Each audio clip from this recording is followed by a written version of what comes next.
1698, um homem sem saber mudava o rumo de toda a história em diante. Thomas Savery, a partir de estudos de outros inventores e da grande necessidade de retirar a água de minas inundadas, desenvolve a primeira máquina térmica utilizada para fins lucrativos. Com essa novidade, houve o desenvolvimento de novas máquinas que funcionavam a partir dos mesmos princípios físicos e químicos que iremos abordar mais à frente. Esse pequeno passo deu origem a um período de grande desenvolvimento humano, a primeira Revolução Industrial. Agora, algo que demorava dias para ser feito manualmente, era feito em apenas algumas horas. O mundo estava mudando, e as pessoas também. As novas indústrias precisavam cada vez mais de trabalhadores, e a vida desses trabalhadores se tornou cada vez mais dura, e a distinção de classes se tornou cada vez mais visível. A partir de agora, vamos destrinchar os principais conceitos que levaram à Revolução Industrial, as consequências deste período no mundo e também o nascimento da teoria do caos. Bom, a primeira Revolução Industrial, ela gera alterações significativas nos padrões urbano/sociais em parâmetro mundial. Ela ocorre por volta de 1760, que é justamente o período de transição do sistema feudal para o sistema capitalista. E ela ocorre na Inglaterra, a primeira revolução, motivada por uma série de motivos. Dentre eles eu vou citar dois, que é a política do cercamento, que consiste na privatização de terras comuns e também na disponibilidade de matéria-prima, e o outro motivo é a urgência da burguesia, que é a classe em ascensão. Bom, por tudo isso, gerou um fluxo muito grande das pessoas do meio rural para o meio urbano, o que gerou altos níveis de pobreza nas grandes cidades, devido ao alto fluxo de trabalhadores em busca de novas oportunidades nas cidades grandes. Assim, após o surgimento da primeira máquina térmica, surge a necessidade de criar mais e mais máquinas a fim de facilitar o trabalho das pessoas, principalmente na indústria têxtil, com o aumento da produção de tecido, que antes era produzido de uma forma manual, que demorava dias para ser concluída. Bom, agora os tecidos são produzidos em fábricas com a adoção do capitalismo. E a burguesia precisava de trabalhadores, que a gente vai chamar de itinerantes, que são vítimas do cercamento, para trabalharem nessas fábricas. E acaba que o olhar deles era muito mais no lucro do que nas leis trabalhistas. Ou seja, eles trabalhavam mais de 12 horas por dia, um trabalho exaustivo, sem direitos trabalhistas, alimentação precária, um salário péssimo e sem direito a reclamações ou reivindicações. Portanto, o sucesso da industrialização na Inglaterra se dá também pelo alto número de pessoas que buscavam um emprego. E o curioso é que, apesar da Inglaterra ser um país pioneiro na abolição da escravatura, ela detinha o maior número de pessoas que trabalhavam nas indústrias em condições precárias. Mas, para eles, isso não se assemelhava num trabalho escravo, apesar de baixa, eles obterem remuneração pelo seu serviço, o que não pagava nem metade do seu esforço mental e físico nas longas jornadas de trabalho. Outro ponto que merece destaque é a proximidade das indústrias com as minas de carvão. Bom, o carvão ele é o principal combustível para o funcionamento das máquinas térmicas. E o carvão mineral ele é basicamente carvão enriquecido. Então, quando queimado, ele pode liberar arsênio, mercúrio e chumbo, que são elementos muito tóxicos.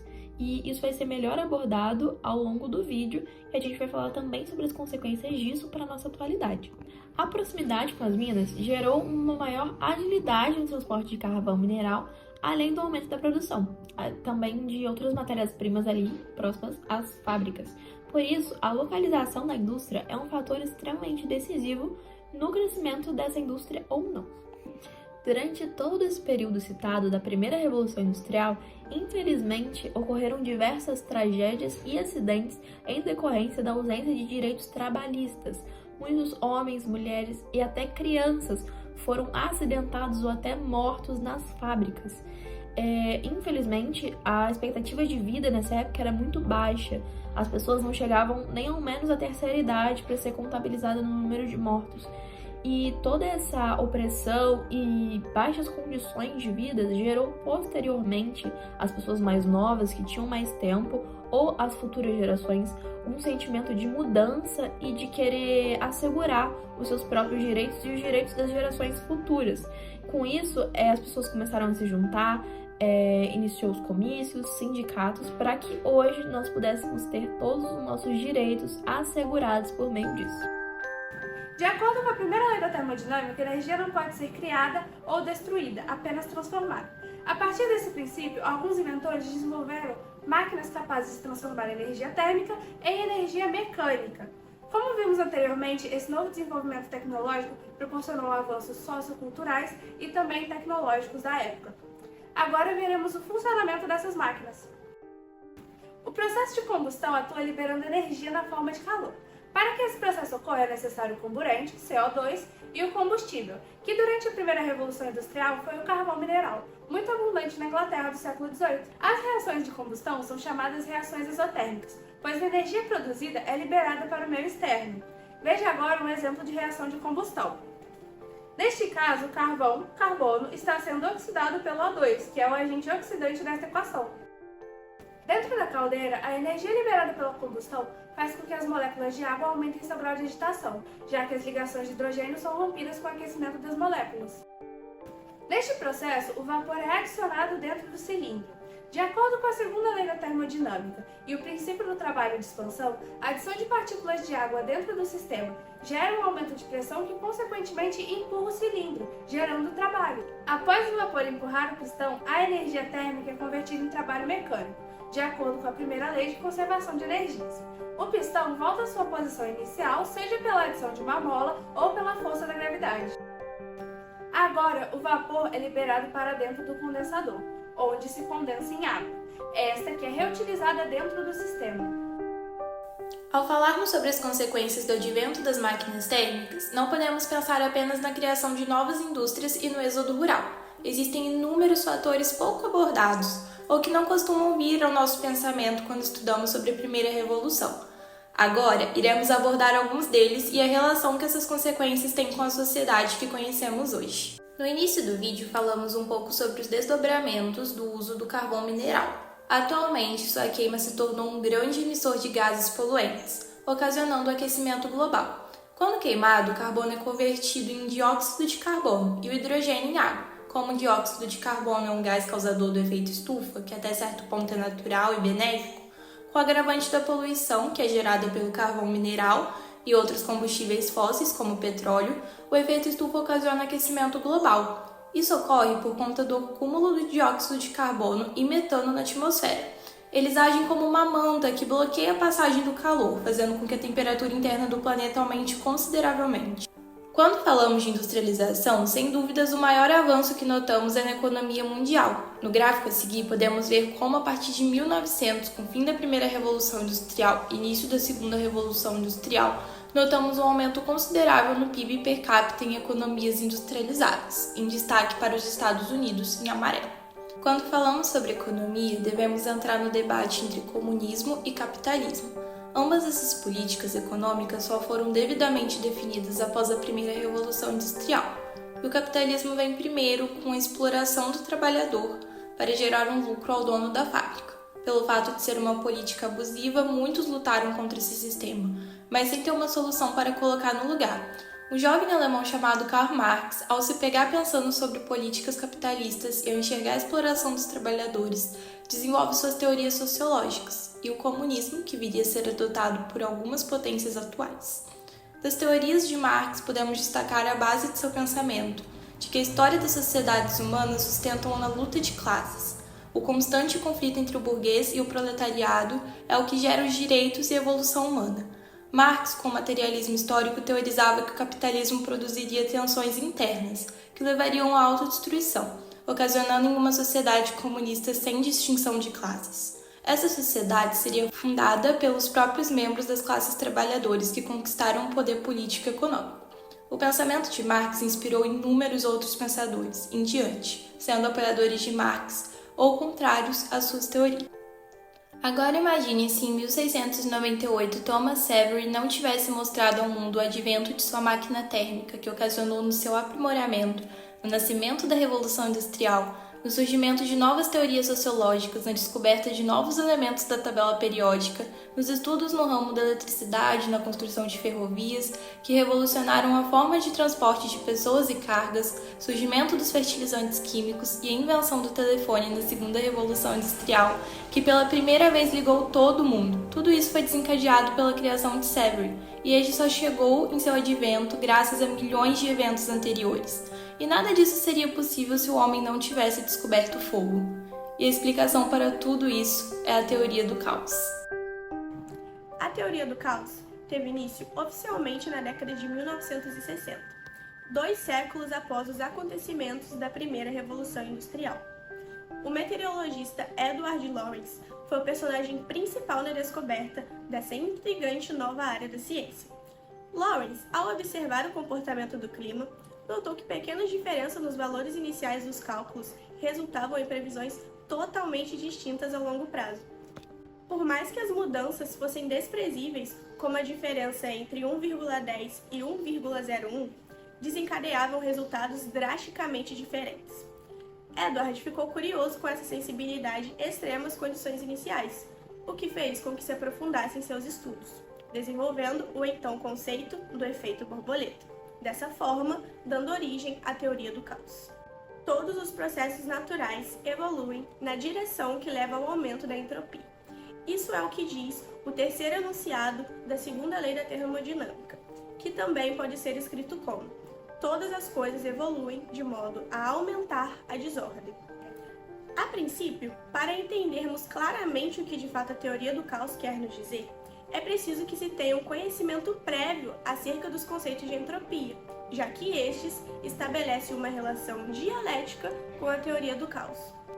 Em termos físicos, basicamente, a entropia é um conceito da área da termodinâmica que busca medir o grau de desordem das partículas de um sistema.